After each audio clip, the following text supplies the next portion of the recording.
Hi guys, thanks for joining us once again. Today at the table I will be discussing, is tea really addictive? How do you know if you are addicted?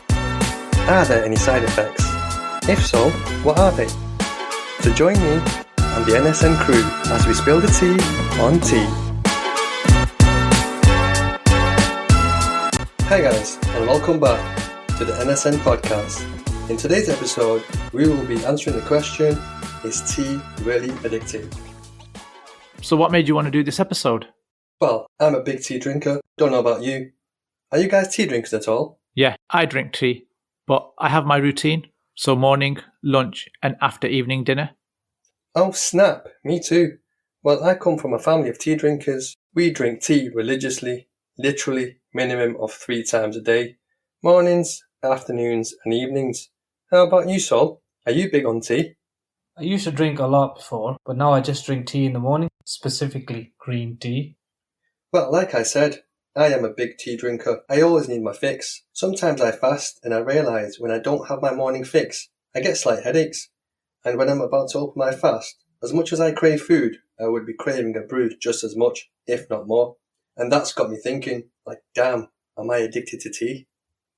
I mean, as Brits, we all love a good cuppa. Well, almost all of us do. However, a lot of people do start their day off with a strong cup of coffee. My sister is one of those people. She is the only one in our family that doesn't drink tea, but she is addicted to coffee instead. Actually, in my research, I found that tea also contains caffeine. In 100 grams of tea, you find about 11 milligrams of caffeine. And just to give you some context, 100 grams is about half a cup, or just under, as a full cup would be 235 grams. So whilst tea contains 11 milligrams of caffeine in about half a cup, coffee contains 40 milligrams of caffeine in about half a cup. It's 4 times as much. Wow, coffee contains 4 times more caffeine than tea. Yes, that's right, Nis. Science explains the addiction of drinking tea comes from the caffeine contained in tea. This is the most important factor for making tea addictive. Research shows long-term consumption of caffeine will increase the number of adenosine receptors. I probably butchered that word. Well, adenosine is an important chemical that exists naturally in all cells of the body. Adenosine is a neurotransmitter that promotes the feeling of rest and fatigue. So basically, when you're feeling tired, like Sol probably is right now, lol. As a matter of fact, yes, I am. Well, that's the adenosine building up, and it builds up hour by hour, minute by minute. The longer you stay awake, the longer this builds up, the more tired and sleepy you will feel. So once you lay your head down and finally fall asleep, they start dropping dramatically as you're giving your body what it wants, which is some much needed rest. However, now instead of resting, if you were to chug down some tea or coffee, well, that would mess with this system by blocking those receptors. So instead of feeling tired and sleepy, the caffeine in your tea or coffee will increase wakefulness due to the caffeine blocking those sleep-inducing molecules. But as an avid tea drinker, I'm looking to find out what would be a telltale sign that I could be addicted to tea. One of the signs I came across was if you physically cannot start the day without one, and even though you're awake and up and about, but you still feel like you're half asleep without your morning cuppa, this could be one possible sign that you could be addicted to tea. Have you guys had such experiences if you miss your daily dose? As I only drink tea in the morning, I don't crave it as much. But back to your question, during Ramadan, if I had missed a cuppa, that's when I feel the effect of tiredness or fatigue. What about you, Niz? Do you have any experience in the matter? I definitely like my tea, but luckily I don't have any cravings. I sometimes go a couple of days without it and I don't really feel any different. Really? Not any side effects? From 3 cups a day to no cups a day? Surely it must affect you in some way, no? Seriously, no. No side effects from missing a few cups. Wow, okay, lucky you. Well, another side effect I found was after any form of physical activity, you crave a cuppa, almost like you can't focus on your daily tasks without your beloved tea breaks. For example, shopping, gardening, even doing chores without a tea break in between. And this is how it affects some people. And I'm like that too. For example, if I'm doing a DIY project, for my DIY projects I would always schedule in tea breaks. And I thought that was normal. Please tell me that's normal, guys. Yeah, I think you're right there. I'm thinking of builders here. They don't seem to be able to start a job until they get a builder's brew down them. You know, the traditional English breakfast tea. Totally agree. Who doesn't love a good brew? Niz, is there any other type of tea other than a good old English traditional brew? There are loads of different types of tea, but a traditional English breakfast brew is stronger and more robust than green tea. You usually use a kettle to heat the water and pour this into a mug with a tea bag. Some people also prefer to add milk and sugar. You also have a traditional Indian tea where you first heat the water and loose tea leaves together. Once boiled, you add milk and let it simmer. Then there's another one where you just use milk and loose tea leaves. You're right, Niz. There are a lot of different types of tea and methods. Herbal, black, iced, even the loose leaf variety. As long as it's tea, us Brits will drink it. We just want our tea fix. However, that ain't me. I'm hella fussy. I only drink a certain type of tea. My preference is PG tips, with some milk, no sugar, because I'm sweet enough. Well, I prefer Thai food myself. Niz, your preference? Tetley all the way. If I have a PG, I usually require 2 tea bags to get the same strong taste. I used to drink tea with 2 sugars at one point, but I never drink tea without either a biscuit, a chocolate, or something to dip in my brew. And there was a point, probably about 2 or 3 years ago, when a few people around me started getting the old diabetes. Because I have such a sweet tooth, I was borderline myself. I thought I needed to cut down the sugar, so I cut out the sugar from my tea. And to be honest, I haven't missed it. Probably because I get a sugar rush from all the sugary treats that I have with my brew. Are you guys tea dunkers at all? I'm always borderline. I do love dunking, but I also hate it because you then get bits at the bottom of the mug, and I hate that. Some people like it, but I hate soggy crumbs at the bottom of my cup. What about you, Sol? Do you dunk? I don't think I've ever dunked, as I'm only 5'5". I can't even reach the basket. As for the question, I don't dunk as I drink green tea only. The tea is in a keep cup, which is like a sippy cup. Niz, have you drank green tea and dunk any sort of biscuits? Lucky for you, you should be able to reach, as you don't have to dip your biscuit in a basket. I don't think I would ever dunk a biscuit in a green tea. Green tea is sour, and generally the biscuits I eat are sweet. The only tangy biscuit I like is a ginger hobnob, but that's the only one. My favourite, though, is a coconut biscuit, but they are bad for dunking as they leave crumbs at the bottom of your mug. Another one that tastes nice after dunking is cake rusks, which is a South Asian biscuit, but they also leave crumbs at the bottom of the mug, and they are the worst. Although I do also eat coconut macaroons, which I would not dunk, I do sip boring. right after Making a bite, me sleepy. which almost gives the same effect as dunking. I think it's Sauce bedtime. Speaking of sleep, I have always had a bad relationship with sleep. I never seem to get it right. I either sleep too much or sleep too little. But upon my research into this, I discovered that with coffee and tea, when your body is overloaded with caffeine, especially if it's in the second half of the day, it can cause sleep disorders like insomnia. While small quantities will not do this, drinking an excess amount of 3 or more cups per day can cause major sleep issues. This is one of the most common side effects of tea, especially if it contains milk and sugar.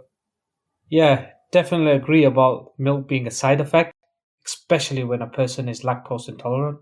What about you, Niz? That's interesting, because sometimes a routine can dictate your pattern. So that's why they suggest not giving toddlers milk when they go to bed, because the toddler will then associate it with sleep. But I'm not sure what side effects it has. Well, not only that, while some teas like chamomile are known for their relaxing properties, sometimes the side effects of drinking too much milk tea can cause anxiety. This is because tea can activate brain cells to calm you down, But when you push it and drink too much, it can create an imbalance in the brain chemicals, which can lead to anxiety. Have any of you guys ever encountered any anxiety issues? Yeah, sometimes, but not due to drinking tea. It's more of a worrying state of my mind. I tend to get worried about something the night before, and I don't get a full night's sleep. The next day, I have some tea in the morning, and that sorts me out for some hours, but still feel the effect for the rest of the day, as I haven't had a good night's sleep from the night before. Any experience from you, Niz? No, I don't think I have experienced any anxiety issues. I can't think of any side effects really. Okay, just to clarify, I did not say that caffeine gives you anxiety, but rather it messes with the chemicals in your brain and changes your mood. So a little tea can actually reduce your stress levels, but too much could lead to an increase in anxiety issues. Also, I wasn't even aware of this one, but I suffer from high blood pressure, and get this, one of the most dangerous side effects of drinking too much tea is that it can cause an imbalance in your blood pressure. In small amounts, it can help improve circulation and maintain good heart health, and improve brain and nerve functions, and also improve your immune system. But when you overconsume the drink, it increases your heart rate, leading to high blood pressure, or it can slow it down too much due to its relaxing properties, which lowers your blood pressure too much. This can be very bad for your body. Okay, that's interesting. So it actually causes an imbalance in the blood. I actually do suffer from low blood pressure, and drinking tea could mean it goes either way. That's correct. It depends on the quantity. Another disadvantage of drinking tea is that tea has tannic acid. If a person consumes tea in large quantities, then they may experience the problem of iron deficiency or anemia. It is advisable that a person should not consume tea almost 1 hour after eating a meal.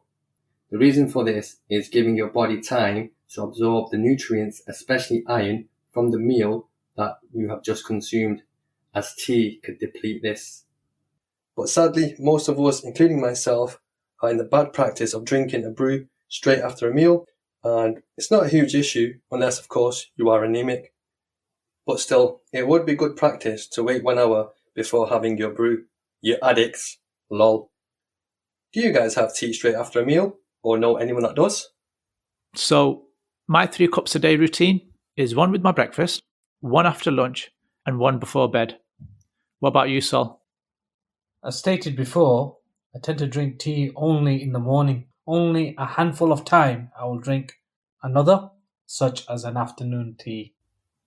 Okay, time to confess, guys. Are you hiding any addictions? I'd say I need my siesta, a max of 30 minutes. Yes, you could say I'm addicted to power naps. I used to be addicted to computer games, but marriage has sorted that out for me. I now only play computer games when I have some free time or when the kids want to play. How about you, Niz? Do you have any addictions that you'd like to share? What is an addiction? Because I can't think of one that fits the mainstream viewpoint of drugs, drink, gambling, gaming, etc. Maybe I like to work a lot, like keeping busy, doing DIY and stuff. Well, Niz, that's not quite an addiction. It's more repeat behaviour that you struggle to control. Anyway, back to tea. Although tea is beneficial, you still need to master the certain level of daily tea drinking. For example, drink it at the right time and drink it in moderation. In many parts of the world, the average person wakes up each morning with a fresh brew. That brew could be the UK's traditional English tea or something stronger like coffee. Essentially, all it has to do is contain caffeine to make you people feel more alive. But is there such a thing as too much of the good stuff? In other words, can you be addicted to tea? One way to figure out if you have caffeine or tea addiction is to see if you experience any withdrawal symptoms when you reduce the amount of tea, coffee or energy drinks that you're consuming. As Healthline reports, these may reveal themselves in things like headaches, muscle aches, and feelings of irritability or fatigue. If these symptoms disappear once you ingest a beverage containing caffeine, you could be experiencing a form of addiction. Now, it's not all bad news. My research on this matter has also led me to discover that tea is often thought of as medicinal. For example, stomachache, drink ginger tea. Insomnia, drink chamomile tea. Sore throat? Drink black tea with a dollop of honey. Do any of you guys drink tea to try and combat stress, anxiety, or restlessness? That's interesting, because now that I think about it, I do turn to a cuppa when I'm idling. Better to keep busy, as the devil makes work for idle hands. Sol? Not for the purpose of stress, anxiety, or restlessness. I just have a cuppa in the morning due to routine. Okay, interesting. So if anyone is wondering how much tea is too much tea to avoid adding to your stress, well, it's less about cups and more about how much caffeine is in your tea. So as long as you cap your caffeine at under 200 milligrams per day, which depending on the tea should be no more than approximately 2 or 3 cups, your anxiety levels should be evened out. And with that said, I hope you all learned something new today. I know I certainly did. I guess I'm on the cusp of overdoing it myself. So I'm going to try and stick to 3 cups a day, as sometimes, especially if I'm working on a project, it can shoot up to 4, 5 and even 6 cups. But from now on, I'm going to try and stick to 3 cups per day maximum. Yeah, I think that's the lesson here. Everything in moderation. I agree. Moderation is the key and is a good example to live by. Thanks for joining us at the table today. I hope I answered the question, can you be addicted to tea? I hope you will join us again next week. Until then, take care. Bye-bye. See you later. That's all, folks. Bye! Thank you so much for listening. Why not connect with us on social media and share your experience? You can also contact us by email on podcast@nosuchnonsense.com. To find out more about us, visit our website nosuchnonsense.com. Join us at the table next week for another great episode. We'll see you then. Bye bye.